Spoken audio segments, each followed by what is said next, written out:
আল্লাহ রাব্বুল আলামিন বলেন, ইয়া আইয়ুহাল্লাযীনা আমানু উদখুলু ফিস সিলমি কাফাতা ওয়া লা তাত্তাবিউ খুতুওয়াতিশ শাইতানি ইন্নাহু লাকুম আদুউম মুবিন। হে মুমিনগণ, তোমরা ঈমানের ইসলামের ভিতরে পরিপূর্ণভাবে প্রবেশ করো।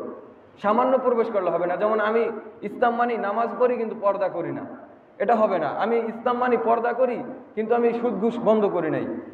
আমি নামাজ পড়ি না, আমি সব কাজ করি, ইসলামের সব কিছু মানি, এমনটা করলে হবে না।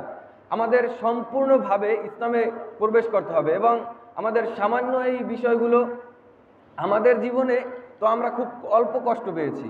হজরত ইব্রাহিম আলাইহিস সালাম, যিনি আমাদের জাতির পিতা, মুসলিম জাতির পিতা ইব্রাহিম আলাইহিস সালাম, কিন্তু এই ইহুদি খ্রিস্টানরাও তাকে জাতির পিতাই মনে করে। কিন্তু এই ইব্রাহিম আলাইহিসসালামকে যে কতটা কষ্ট আল্লাহ দিয়েছিলেন, কতটা পরীক্ষা আল্লাহ নিয়েছিলেন, আপনারা শুনলে অবাক হয়ে যাবেন। পৃথিবীতে সব থেকে বেশি যে নবী এবং সব থেকে বেশি যে মানুষের আল্লাহ পরীক্ষা নিয়েছিলেন, দিন যে তার ভিতরে কতটা আছে সেটার পরীক্ষা নিয়েছিলেন, সেটা হলো ইব্রাহিম আলাইহিসসালাম। ইব্রাহিম আলাইহিসসালামকে আল্লাহ রাব্বুল আলামিন 5টা পরীক্ষা নিয়েছিলেন।